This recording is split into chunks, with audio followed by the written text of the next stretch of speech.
स्वागत है आपका अभी क्लासेस डाउट्स में। और आपका सवाल है कि भौतिक पूंजी किसे कहते हैं या भौतिक पूंजी क्या है। तो उत्पादन यानी कोई भी चीज जब हम बनाने की प्रयास करते हैं तो उसे उत्पादन करते हैं। तो उत्पादन के प्रत्येक स्तर पर अपेक्षित कई तरह के आगत आगत का मतलब होता है किसी भी वस्तु को बनाने के लिए जो भी चीजें जरूरत होता है उसे हम आगत कहते हैं। जैसे कि अगर हम खेती का ही उदाहरण लेते हैं, अगर मैं खेती करना चाहता हूँ या मैं कोई फैक्ट्री लगाना चाहता हूँ, ठीक है, दोनों में से कोई भी एक काम करना चाहता हूँ। जैसे कि मैं गेहूं से आटा बनाने वाला फैक्ट्री लगाना चाहता हूँ, तो इसके लिए मुझे औजार चाहिए, चाहे मैं खेती करूँ या फैक्ट्री लगाऊं।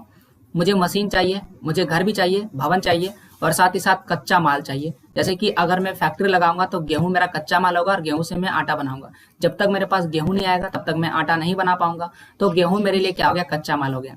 और साथ ही साथ इन सभी चीजों को चलाने के लिए मुझे कुछ पैसे भी चाहिए जिसे हम नगद मुद्रा कहते हैं। और इन सभी चीजों को भौतिक पूंजी कहते हैं या भौतिक पूंजी कहलाता है। तो उम्मीद आपको समझ में आ गया कि भौतिक पूंजी किसे कहते हैं। लेकिन आप याद रखिए, इस भौतिक पूंजी को हम सामान्य भाषा में पूंजी कहते हैं और पूंजी के दो रूप होते हैं। ओके, तो पहला जो रूप है उसे हम अस्थायी पूंजी कहते हैं और दूसरा जो है उसे हम कार्यशील पूंजी कहते हैं।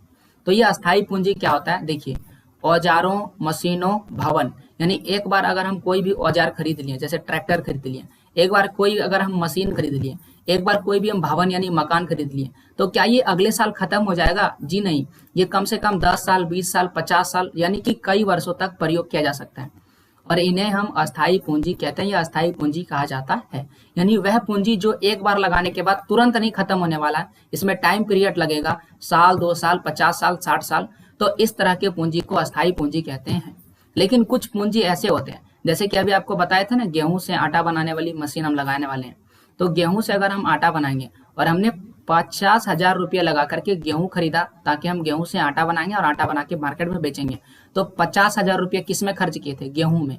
तो गेहूं मेरे लिए हो गया कच्चा माल। और एक बार गेहूं से आटा बन गया तो गेहूं मेरे पास खत्म हो गया।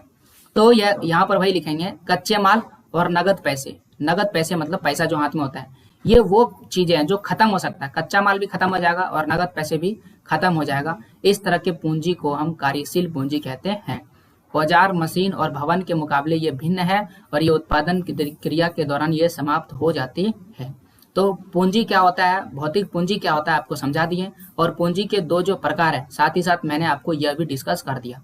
तो कैसा लगा आपको वीडियो, जरूर कमेंट करके बताइएगा। और कोई भी रिलेटेड सवाल है तो कमेंट कीजिए, हम आपको बेहतर सवाल का जवाब देंगे। और ऐसे ही वीडियोज के लिए मेरे चैनल को सब्सक्राइब कीजिए और अपने दोस्तों के साथ शेयर कीजिए।